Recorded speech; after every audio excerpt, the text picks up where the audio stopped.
Famille aussi là, on vous a dit que c'était le dernier kata. C'était le derby. C'était le dernier cartouche. Infodrome vient de se justifier. Infodrome vient à peine de se justifier. À indexer les cyberactivistes. Famille, mais écoutez attentivement ce qu'elle dit. Écoutez, la femme qui était Draman Ouattara qui écoutez la vidéo. L'apparition du président Alassane Ouattara au Salon international du livre d'Abidjan a mis le feu sur les réseaux sociaux, je vous raconte.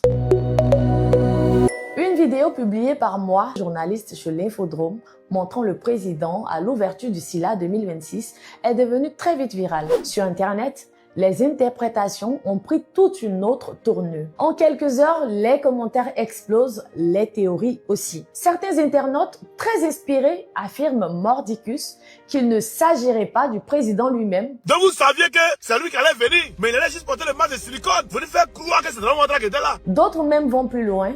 Pour eux, tout ceci est une mise en scène orchestrée pour convaincre l'opinion publique que le chef de l'État était bien présent au SILA 2026. Comme si cela ne suffit pas, un autre élément est venu jeter de l'huile sur le feu. Dans la vidéo, l'on peut entendre une voix masculine dire « Monsieur le vice-premier ministre, monsieur le premier ministre ». Et là encore, polémique. Certains activistes ont rapidement affirmé qu'il s'agirait de la voix de l'auteur de la vidéo. On va partir sur la page de la dame. Elle s'appelle Leslie Miliko. Je pense qu'elle travaille à l'Infodrome. Elle a gagné le lauréat du prix de la meilleure femme des médias. Donc elle n'est pas n'importe qui. C'est elle qui a filmé la vidéo. Dans la vidéo, c'est elle qui parle. On va écouter la voix ici.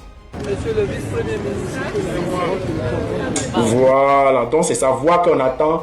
Monsieur le vice-premier ministre, c'est elle qui appelle Draman Ouattara vice-premier ministre. C'est pas ma voix, les gars. C'est pas ma voix. C'était simplement une voix masculine dans l'Assemblée. Il est important de dire clairement, la vidéo est authentique, sans montage ni trucage, car l'Infodrome était au cœur de l'actualité ce jour-là. Le président Alassane Ouattara était bel et bien présent au SILA 2026, entouré de ses proches collaborateurs. Avant cette apparition, il faut rappeler qu'une grosse rumeur circulait en ligne annonçant à tort son décès avec de faux communiqués et des vidéos manipulées. Finalement, cette sortie a permis de mettre fin à cette rumeur et calmer les spéculations autour du chef de l'État. Comme quoi, sur les réseaux sociaux, réalité et interprétation peuvent parfois se confondre. Et toi, qu'est-ce que t'en penses?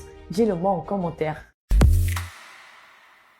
Moi, la seule question que je vais lui poser, monsieur le vice-premier ministre, là, dites-lui, elle n'a qu'à faire vidéo encore, elle n'a qu'à nous expliquer pourquoi, qu'est-ce que le gars là disait, et puis il dit, monsieur le vice-premier ministre. C'est pas ta voix, d'accord, on sait. Mais c'est qui lui, il appelait monsieur le vice-premier ministre? Parce que Ténébrahim Ouattara n'était pas là-bas. Ténébrahim Ouattara n'était pas là-bas. Maintenant, c'est qui le gars appelait monsieur le vice-premier ministre? Viens nous dire ça, fais une autre vidéo, tu vas nous dire ça.